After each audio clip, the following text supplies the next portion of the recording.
we go. 3, 2, 1, action.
Yeah, very nice, Joanie. We got a message from somebody in the chat that says, "Hi, Joanie. Have a picture of Phil and me with you, along with Dennis. I'm assuming Dennis Awe, taken from one of the Oregon Fests. We were in Green Valley, Arizona. Now I live in Oregon, close to family." From Margie Parker. Oh, hi, Margie. Yes, thank you. So I'm just going to do a couple very quick announcements for everybody, and then we'll get right into Joanie's lesson. I know that most of you are familiar with Zoom at this point, and we're so happy about that. We got 77 on us on the meeting today. And I know we're adding new people all the time, though. So if this happens to be your first or second time and you're not as familiar with Zoom, just want to point out a couple things before we get started. There should be a couple of options at the bottom of your screen. And depending on what device you're using, if you're on a laptop or a desktop computer, you might have to hover your mouse over the screen, or else if you hover just for a second, it eventually goes away. If you're on something with a touch screen, like a phone or a tablet, you might actually have to click on the screen, and then the options should pop up. In the lower left of your screen, which should be about there, you should see two options. One is for unmute, or mute, depending on what you have it on, or start or stop video. So if you want to be on camera, you want people to be able to see your face, then you can turn your video on by clicking Start Video. And if you don't want to be on camera, just don't turn that on, or if you happen to click it accidentally, you can always click Stop Video, and that's fine. If you have a question to ask, there's a feature right in the middle there that should say Raise Hand. The tricky part is after you raise your hand, it's kind of just like a regular class. We'll probably see it on the screen here.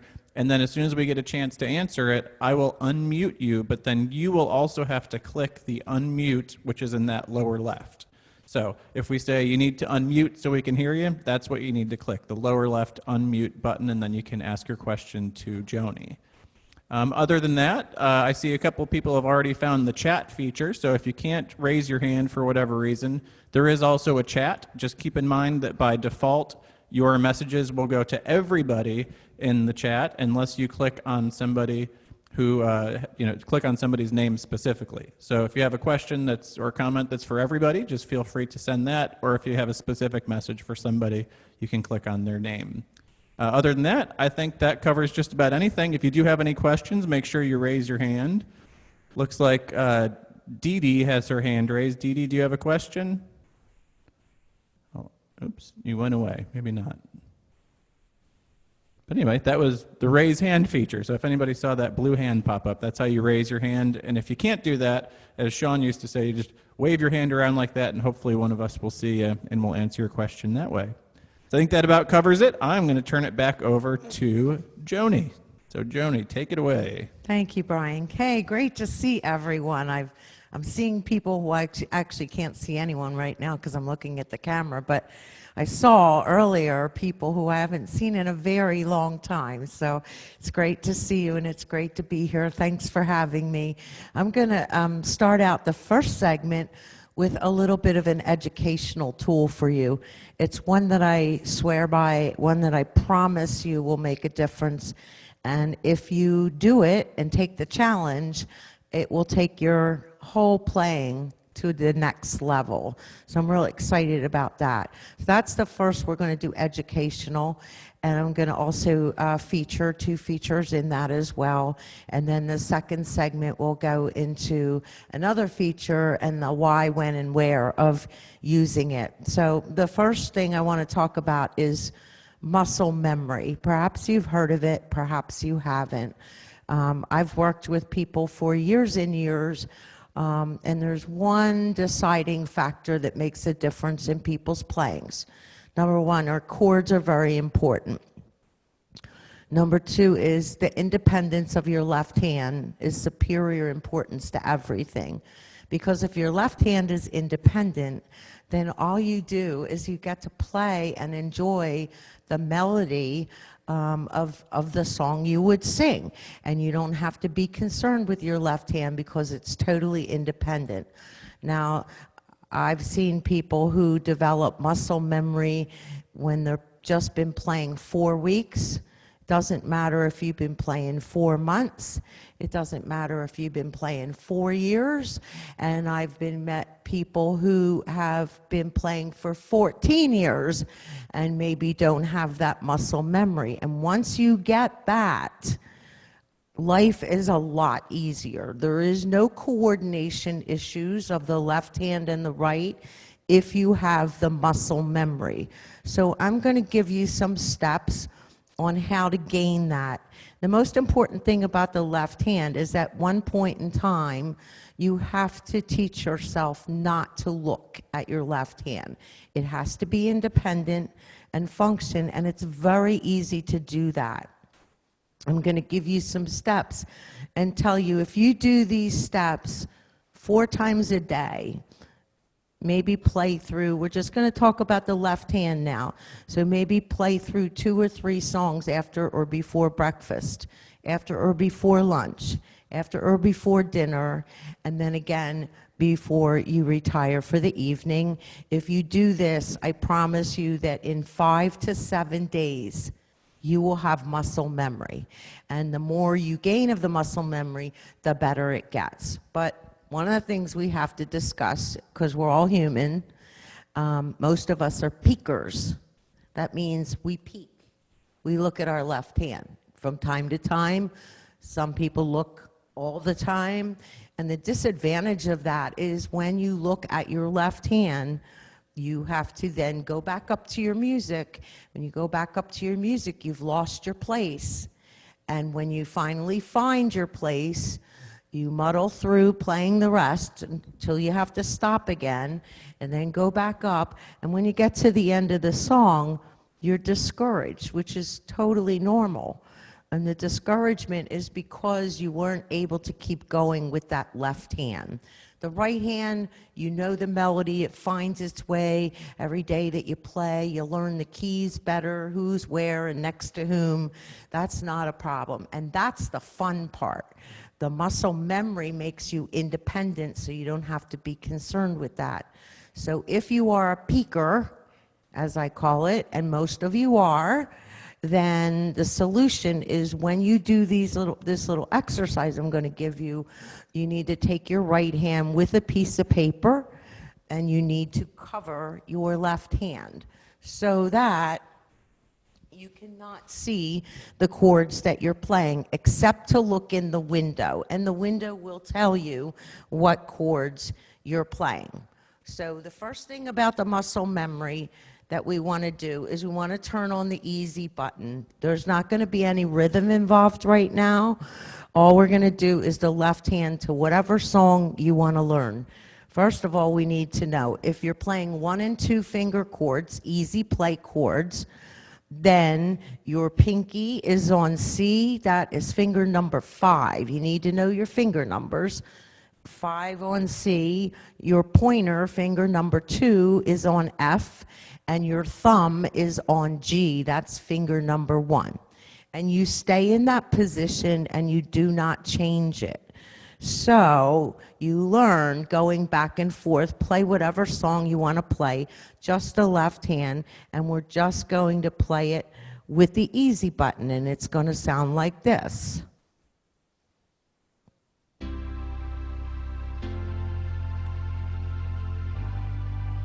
And like I said, cover your hand up if you're not sure. If I'm going to play a 2-finger chord, let's say it's D as in dog minor. I'm going to play D and F. I don't have to know that it's D and F. All I need to know is that it's finger 4 and finger 2.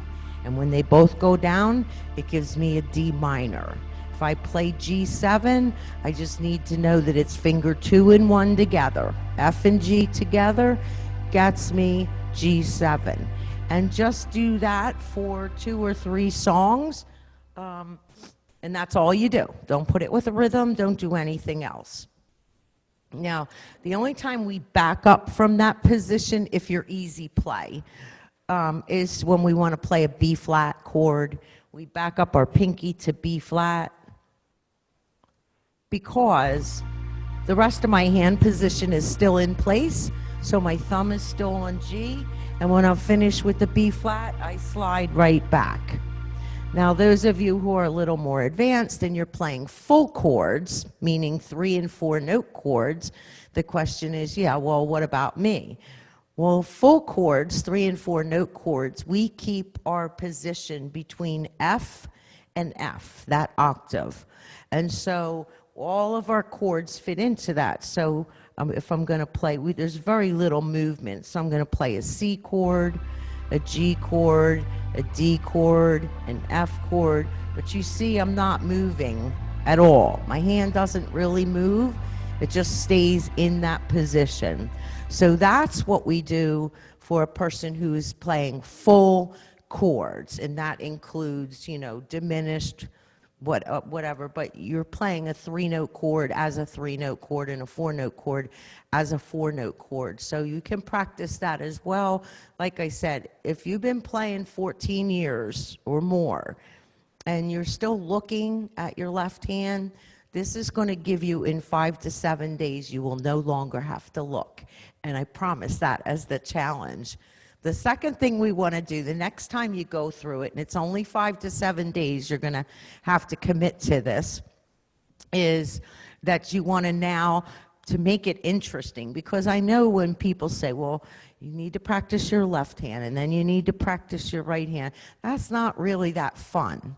But doing this little exercise can be fun, because the next thing we're going to do is we're going to put the easy button on and we're going to choose Golden Harp, which is on the Fanfare, the Inspire, the Rialto, the Prestige, the Marquis, and up and up and up. Grand Marquis, Liberty, all those instruments will have the Golden Harp sound.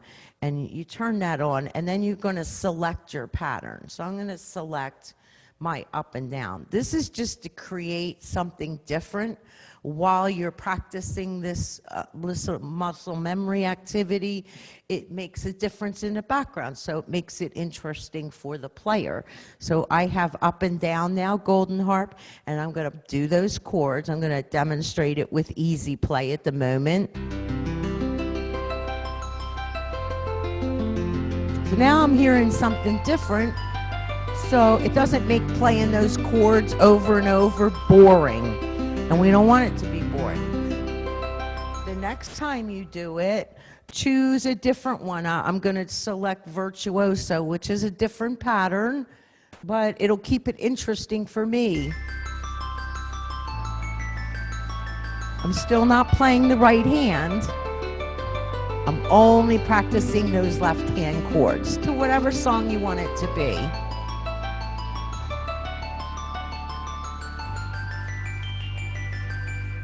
Okay, so now when you have the easy button on, can I slip over there or not? Yeah? Okay, I'm going to go over here to the journey. And the reason I'm going to do it is because sometimes we have a plunk in the left hand. I call it a plunk. And it sounds, right now all you're hearing is a string ensemble. But sometimes we have something like this. So every time you touch a chord, it plunks. And actually, typically, it is a piano sound. Right now it happens to not be a piano, but that plunk, so every time you touch the chord, you're going to hear that plunking sound. Some people don't like that. That follows in your more section of the lower left. It happens to be on the panel I'm pointing to. And so what I want to do is turn off my more and turn on my ensemble. That's a string ensemble sound, which is much smoother to do those chords. And if I add my Golden Harp, now if you're playing a little quicker song and you're practicing just the left hand, of course, right now, and you want the Golden Harp to go faster, let's turn up the tempo. And I'm speeding up the Golden Harp so you can actually sing the melody in your mind. So the thing that affects the tempo of the golden harp is your tempo button when you do not have a rhythm style on. If you have a rhythm style on, the speed of the golden harp is adapted by the speed of your rhythm style. Does that make sense to everyone? Shake your heads. Say yes. I'm getting no reaction. Smile. It's tough to look at all of you. There you go. All right, so that's the plunker, and that comes up when I go back to over here to this instrument, the symphony. It happens to be right now, but you have a tab that says, usually as you put the easy button on, two flutes come on, flute tabs, 8 and 4, and that gives you a drone hum like this.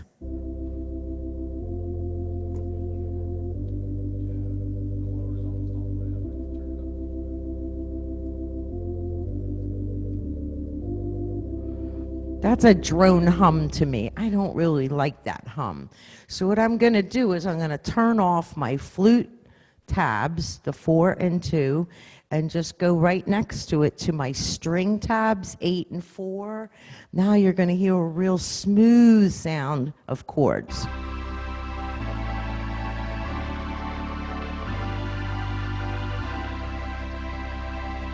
So that's much smoother, and it makes a nicer sound, especially when you have added the golden harp. So the golden harp is giving you a little bit of a background, but it still causes you don't have to keep up with the drums and the beats and all of that, because we're not ready for that right now. We're just trying to develop our muscle memory.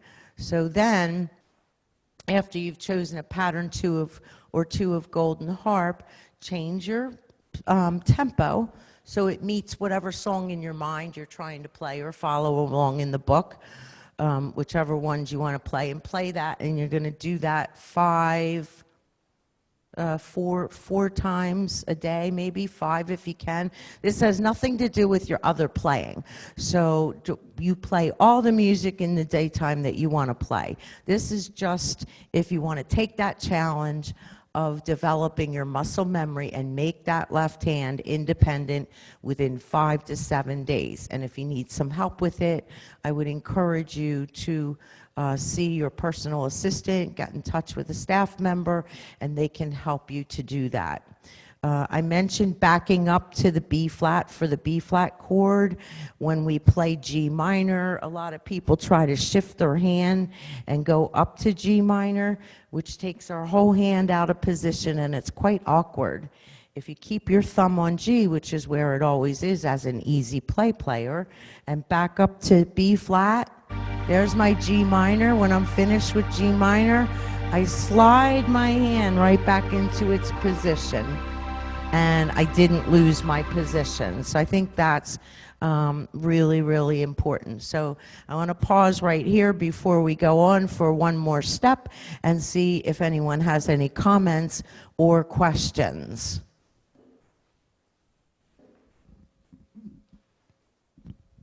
We do have a question. Looks like it's from Ramon. If you play full chords, what was the placement for your left hand? You're going to play between the F and F octave position. So I'm staying within here, those 2 octaves.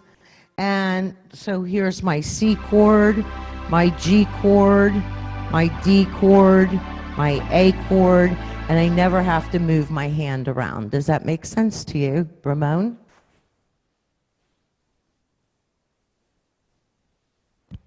And we did have a question yesterday, too, from a full chord player that was asking, do you have to play inversions? And if you don't know what an inversion is, I wouldn't recommend playing full chords, because, yes, you do have to play inversions of chords. That's not something we'd probably cover in one of our classes here, but if you have any questions about that, I would contact your local staff at whatever store you're from. We do also have a question from Carolyn. Carolyn, I'm going to unmute you, and if you click unmute on your screen, you should be able to hear yourself. Good morning, Joni. morning. I play the C chord in the first inversion. Therefore, you just answered the question prior to what the gentleman was asking. So I'm comfortable with that. You can do that as long as you're not looking and you can move your hand Right. back to that other position. If not, can. you could retrain your fingers to do GCE in the second inversion, and that would keep you within that octave. And then another question from Marcia, which was, how do you play a C7 chord?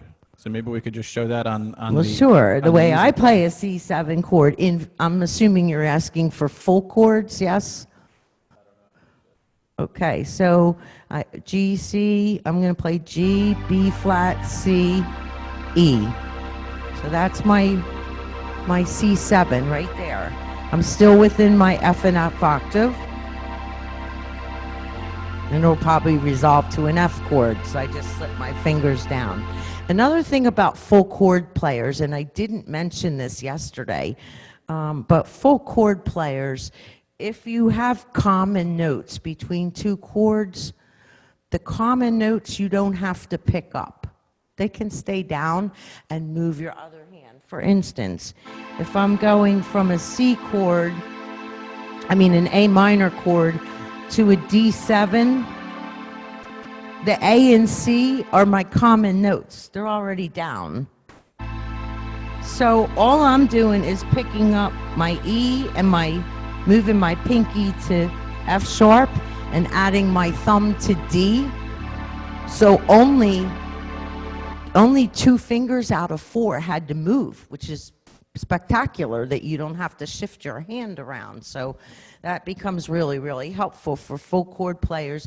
If you're easy play 1 and 2 finger, which majority of the people we have are, don't pay any attention to what I just said. That's not an issue for you at all. But this muscle memory makes the difference in you being independent and really being able to go to the next level. I've had people playing for 4 years come in and work on that, and they come back and say, makes all the difference in the world. Now all I have to worry about is my melody in my right hand and having fun.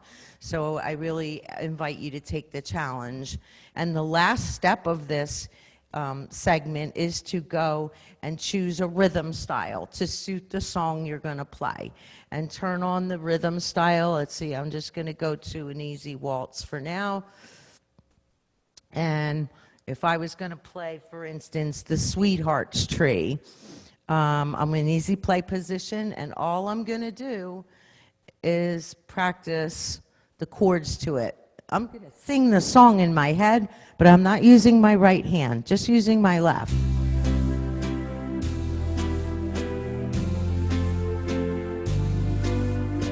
Now, if you can't change the chords that quickly, then it's time to say, oh, I need to slow it down a little until your hand gets used to moving on its own. And again, I recommend that you cover it up with a piece of paper, your left hand, so you don't peek, because if you peek, you're not going to get that independence. A little bit slower. I can change those chords nicely. Now all I have to do in my head is sing the melody and go on from there. That's the last step. So 4 times a day or more if you can. It's just about less than a 5-minute thing. That it's just a little simple exercise. And because of the features we have, the easy play, the golden harp, and the rhythm styles, this exercise can be fun. If you were a piano player in the past, your first exercises were learning how to play scales and learning how to play Hanon. For most people, that's not fun. I was a little weird, so when I learned, I thought that was fun. But for most people today, that's the rigors of education and too much work. And I want you to be able to have an independent left hand, but I want you to have fun getting there. So using these features, every time you hear something, you're hearing it differently, which means you don't get bored, and it means you'll do it. And like I said, 4 or 5 times a day, 5 to 7 days, and you'll have a good bulk of muscle memory on your left hand. Questions, please, or comments? Anybody who's experienced muscle memory and can give us the results of that? We got a question from Paulette. I'm going to unmute you here, Paulette. And can you unmute yourself? Okay. Yeah. I'm not a chord player yet. But I mean, yeah, I'm a full chord player. But what's the sequence of chords? Do you just look at the song you want to play and look at those chords and then see? That's kind of what I do. What's the sequence when you're practicing this? You start with Right. C. There are chord progressions that you can practice, but I don't recommend that. I say just choose 2 or 3 songs that you want to play with, a good strong left hand. Choose whatever music you want and just practice the chords to that. All right.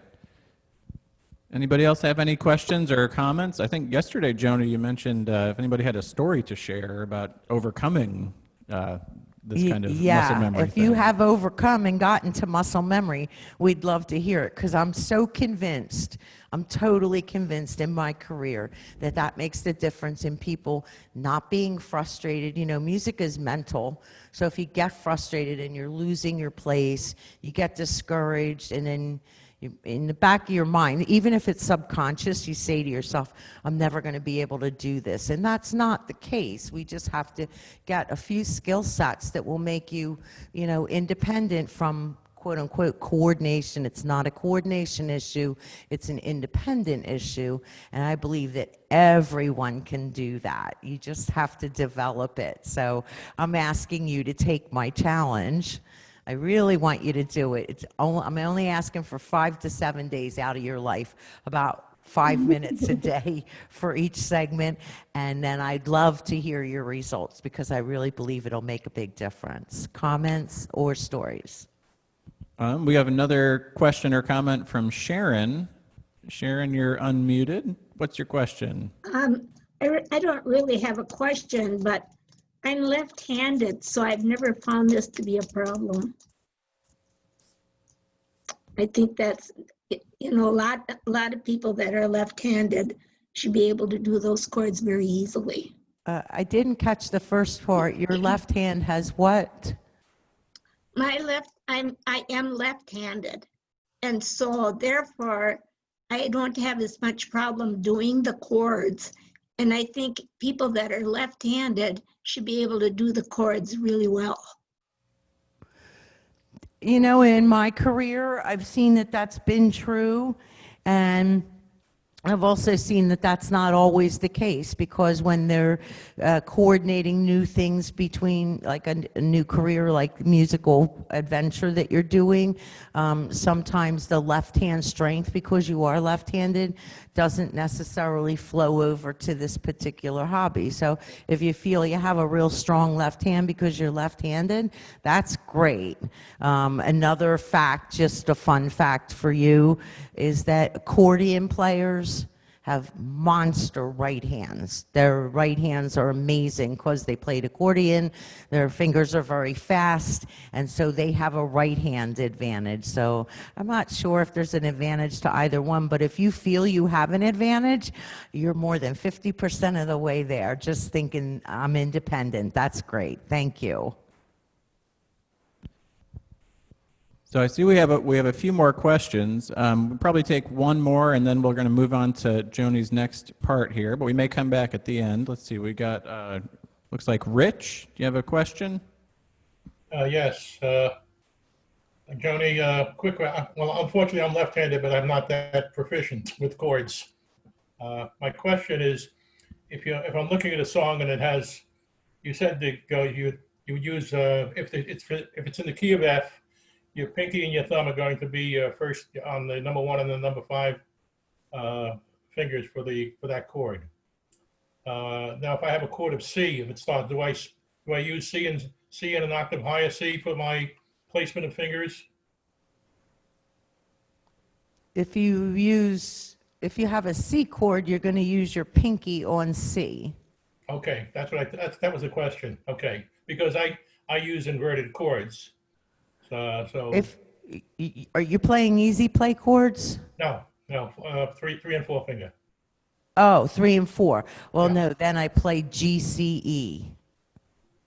I'm sorry, could you say that again? You play what? G is in George, C Okay. is in cat, E is in Everett. Okay, so you would be Okay. And I see you're a lefty. Yeah, unfortunately, not as proficient as that other lady. Or not as lucky. All right, so you'd go to the, I guess that would be the second inversion or whatever it is. It is. It is. Yeah, because I'm generally going to play a C chord, C, E, G right now. GCE is the way to go. Okay, all right, I'll have to relearn it. in different- Okay, you can do it. Okay, that's all I needed to know. I wanted to, this sound, because Great, go for it. I'm guilty, I peek, okay? Thank you very much. You're very welcome. My pleasure. One more. All right, we're going to take one more question here for Joanie. It looks like somebody who is just showing up as mobilize.us. I'm not sure who that is, but can you unmute yourself, Mobilize, if you have a question? I can just see the top of two heads, whoever that is. Mute. Yeah, okay. Did you guys have a question for Joanie? Yeah. Am I on? Yep, you're on. Oh, okay. Live, When- nationwide. Well, you're right. When you're doing inverted chords, do you then lift your finger positions, or do you still retain the positions but learn a new spread? Well, I would say both to that question. I mean, we want to keep the full chords between F and F. And when you play full chords, there's common notes in almost every chord. And so Right. whatever common note you have, you don't have to pick up that finger. You just move the other fingers to adjust. Okay, so you do move in some way, but you still keep one Very finger. closely and very gently. Yeah, you keep that base. Thank you. Okay. All right, we're going to get moving on to Joanie's next segment here. So Okay, so the next segment I spotlight want you to in. talk about is the fill. And I know we've discussed this feature in the past. My take on it is a little bit different. I want to talk about where, why, and how. And I think that's pretty important, especially for people who are newer into the hobby. They need to understand the fill. So the first thing we want to talk about is where. Where is the fill? Now, if you're on a newer line instrument, it's called the fill. If you're on a classic instrument, it's called FX, which is what I have over here. That's the FX. That's the same as the fill. They just renamed it. So I have a button. Even a person who has the smallest easy one has a button. And then as we move up the line, we have on the expression pedal, we have a switch to the left, to the right, I'm sorry. And that is also the fill. That will activate the fill. And then if you move up the line, we have a touch bar. If you touch the touch bar, that is programmed also to be the fill. And last but not least is you have the ability to put the fill on the pedals so that your left foot can step on any pedal and it will activate the fill. Now when you use the fill or the FX, the light of the button will always light up. So if you don't see the button light up and maybe you were using the switch, you didn't grab the switch enough because it'll light up. What I like to tell beginners is when they finish a phrase and it says fill, and they reach up and touch the fill. Well, if you happen to touch the fill on the second beat or the third beat of the measure, it's only going to finish that measure. That's not a lot of time. So what I have with beginners is they reach up, they touch the fill, they bring their hand right down, and then a whole nother measure goes by before they can come back in. So what you want to do is you, in a lot of cases, you want to hold the fill so that it, let's say you touched it on the second or third beat, hold it through to the first beat of that measure, next measure, and then it'll fill for an entire measure to bide you time. So the next question is why? Why? What are the reasons you use your fill? The first and most important reason is when you lose your place, which is so normal. We all lose our place from time to time. When you lose your place, you touch the fill. And don't just touch it or kick it once. Stay on it until you found your place and you're ready to come back in. That's a really, really important thing to do. So use it. In many of the instruments on the upper end line especially, the fill doesn't repeat.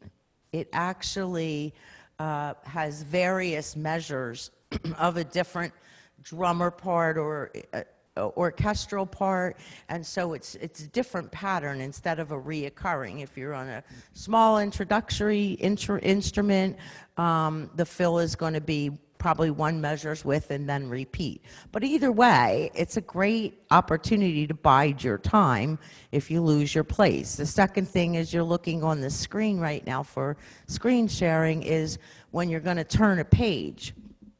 And I recommend, I don't know if you can see this or not, but I curl the page from the bottom up, and when I go to turn the page, I can grab it with my left hand and turn the page. Now, librarians tell you to never do that. I used to get in trouble in school all the time for that, but in your music, you're allowed. So turning the page, we're going to grab it with our left hand from the bottom, not the top, and then turn it. Well, the whole time we're doing that, we've activated the fill. So there's a filling going on, so it doesn't sound like, oh, that person couldn't play anymore because they have to turn their page. We have something to fill in from the orchestra, which makes you sound really great. The next reason is for if you have a long melody note that's being held. Well, we don't have to hold. We have to wait for the rhythm beats of time, but we don't have to hold the note. We really just can activate the fill and let the orchestra fill in for us and make great sounds in music and drummers. That's good for a long tie, let's say, or a long held note. If you're going to change a setup or a preset, depending on what your instrument is, you're going to have to touch the button, activate the fill so that you can get yourself to the next button you want, whether you're touching buttons there or down here at the preset level or the style setup level, and then keep the fill going, and then when you're ready to come back in, let the fill finish for that measure, and then come back in. Does that make sense? Shake your head, yes. Good. Okay, and then next reason I would use a fill is prior to using the transpose. I like to activate the fill and let it do a measure or two, and then touch the transpose, and then come back in. And that's a good kind of preamp for the transpose. It makes the transpose even have a little more excitement to it than we would normally have. If you have a long rest, that's a good reason to use the fill. We don't have to sit and do nothing. We activate the fill on one of the options that I said, by button, by foot switch, by touch bar, or by long pedals will really be good. And the last one I have is use the fill prior to an ending. I want to make sure I do the fill, and the interesting thing about that is, just so you know, if you're on the fill and you touch the ending, and we get calls about this saying, my instrument won't end, and it turns out their foot was stuck on the fill, because the fill overrides the ending, and so until the fill is finished, the ending will not activate.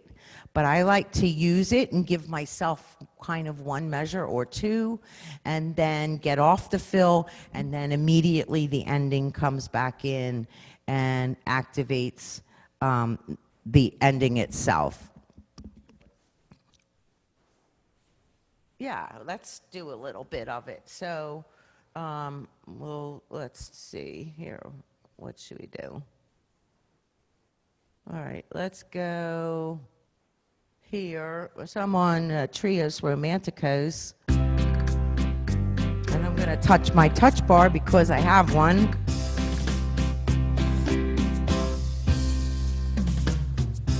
So you hear that? So that's biding me time to touch whatever button I have to do.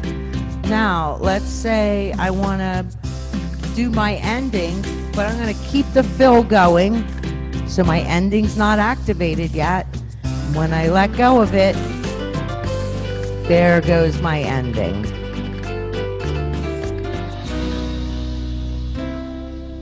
Let's hear something a little bit rhythmic now to hear a different type of fill.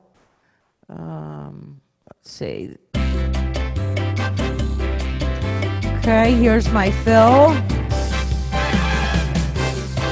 Wow. That's a great orchestra going on there while I turn my page or change my buttons. I'll keep it activated, put on my ending.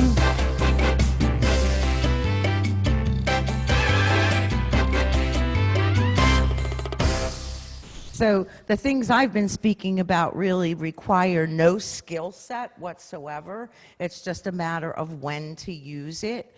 And you can't use it too often, but what I do see fair beginners do is they touch it and they let it go real quickly, and then they really didn't get the time they needed to do something else or get their hands back in a position. So it's a good idea to keep that fill going for more than one measure. Sometimes we get the question, well, what's more than one measure? Well, watch the lights when they go around, because when the lights go around, we see the beats going. 1, 2, 3, 4. 1, 2, 3, 4. So now I'm going to watch the fill. I still see the lights going around. And when I let go, it'll finish the measure. That's when I come back in. And that makes a world of difference for you. And like I said, this isn't a playing skill set at all. This is just something that can make you sound better while you're learning to play and enjoying your hobby. I'll take questions or comments if you have them, please. All right, we have a question from Ron and Mary. Ron and Mary, how you doing? Hi, Ron. Hi, Mary. Are you guys there? Yeah, we're here. Hi. Hi. Hi. We can only see the top of your heads. There you go. are. Hi, Ron. No, you had the first. Something. Oh, well. Well, back when you were talking about the musical memory, you talked about turning off some flutes. Get rid of the background. Yeah, yes, only because I don't like to hear that drone, and what it comes on with normally with the easy button is the 2 flutes. Which flutes did you turn off? And so for the lower tabs on the left-hand side of the screen, flute 8 and flute 4 you would turn off, and then slip right to the left of that, and you have 2 yellow tabs, strings 8 and 4, and turn those on instead, and it makes a much smoother sound for you. Okay, thank you. You're welcome. Thank you. All right, and it looks like we have a question from Dee Dee. Give me just 1 second here, Dee Dee. All right, you should be unmuted. Did you have a question, Dee Dee? Yeah, when I use I have one of the lower end organs, the conductor. So now I have the FX button. Can I use the FX button at the start of the intro and at the end of the intro? Does that work? So basically the answer is yes. You can use the FX as an intro or as an ending, but not during the intro or the ending, if that makes sense. Okay. So if you do a fill-in at the beginning, you might do that at like a march or a polka or something, or a big band tune. You can really do it whenever, but it's kind of as a substitution for the intro or the ending. You can't actually do a fill-in during the intro or the ending. Okay, thank you. Okay, great question. Does anybody else have any questions for Joanie? All right, well, I'm going to do a couple of announcements here for you. Let me get our screen back here, and Joanie's going to do a big finale for us in just a minute. So I'll let her get ready, but I have a couple of announcements, and I'm going to pull up. Let's see if I can find myself. Oh, there we are. Hello. Joanie's laughing. So I want to show you the upcoming schedule of events. And I just got this from Robert. So let me do a screen share, and I'll show you some exciting stuff we have coming up online. And I still think this is so cool that we have, how many people? We have 74 people on today. So I'm going to share my screen with you, and hopefully you can see this again. And this will be our upcoming schedule. So tomorrow, Friday the 12th, we have our weekly concert series. This is going to be our Zoom musical with Joe Fontesha. And if you've seen Joe Fontesha, you might have an idea for what you're in for. I had the pleasure with going around Florida with Joe for a while and doing some shows, and he is just a blast to hang out with and see. And he's going to provide a great show for you. That's going to be right here on Zoom. And that's going to be at 11 o'clock Arizona time, 2 o'clock Florida time, and that's tomorrow. So, and you'll get emails for all these, and if you haven't already, you should check your email between now and then. On Monday, the 15th, we have an EY series product tips class.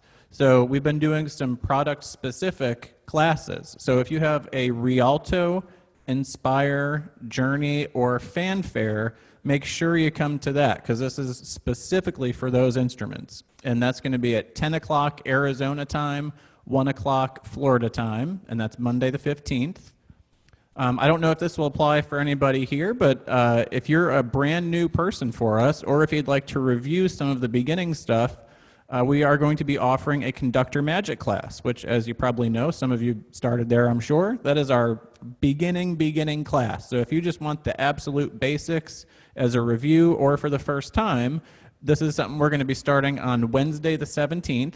That's going to be at 9:30 Arizona time, 12:30 Florida time. Or bring your neighbor. Yeah, I like that idea. Yeah, bring your neighbor, get him on Zoom with you, and show him how much fun we're having.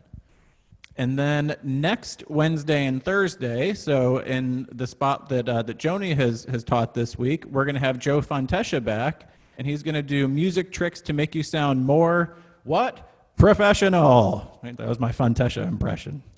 That's going to be Wednesday and Thursday at 11 o'clock Arizona time, 2 o'clock Florida time. And then finally, next Friday, the 19th, got another great concert artist. Some of you may be familiar with him. My good buddy Jason Bontrager is going to be doing a show, and that's, again, 11 o'clock Arizona time, 2 o'clock Florida time. So as always, just make sure you're keeping an eye out for the emails for anything that you think you might want to come to. And if you have any questions, make sure you contact us, and we'll be here to help you out. You can always contact your local staff or send one of us an email. We'll be sure you get all the stuff that you need. And you should be getting an email, if you haven't already, with the sheet that I was screen sharing earlier with all the stuff Joanie was talking about with the fill-in. Looks like we got a question from Carolyn. What's up, Carolyn? Can you hear us? Can we hear you? Okay. There you are. Okay, Joanie, your today's session was excellent. I'd like to make a suggestion to the students themselves. I don't know how I came about this, but you have an instrument that is very expensive, but are afraid to push the buttons. If you think of the buttons on the instrument as a birthday present, what will happen is it's wrapped. You don't know what the buttons are going to provide. If you are not, you've got to open the present because you're excited about it. Think of your instrument as a birthday present. Don't be afraid to push those buttons because there's many surprises behind those buttons. I have found it worked. I found a bogus waltz, which gave me all kinds, and it was number 6, I believe, 6 or 7 on the page. And it gives you all the sound effects. Now that was a complete surprise to me, and I've been associated 24 years with Fletcher. Well, that's great, Carolyn. the moral of the story is push your buttons. Push your buttons, not only your husband, so it's a spouse. Open your birthday present. That's right. Thank you. All right. Any other questions for Joanie before she does her finale number here?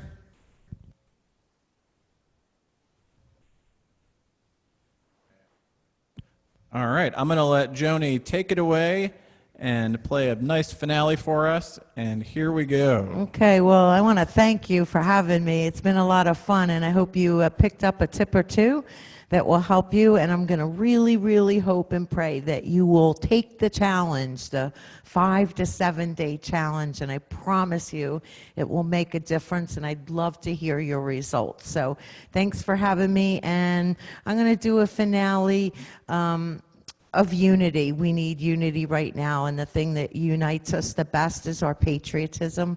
So we're going to do a patriotic medley. I hope you enjoy it, and thanks so much.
All right, I'm going to unmute everybody. How about a big round of applause for Joanie? Excellent. Excellent. All right, that was great, Joanie. We got a bunch of comments. Thank you for the class. Thank you, Joanie. Love the classes. Thanks a million. They're coming in too fast to read. Thanks, Joanie and Brian. Really enjoyed it. Learned a lot today. So everybody's still unmuted. If you have any last comments you'd like to say to Joanie before we sign off, I got about a minute or so. Thanks to you, Joanie.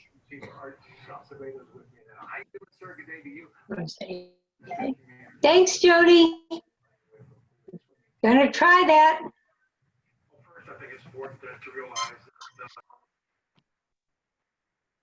She's reading all the comments.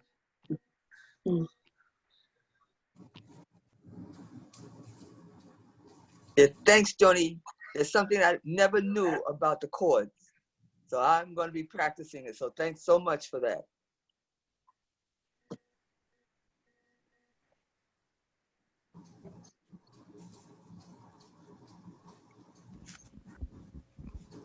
That's great. You're very welcome.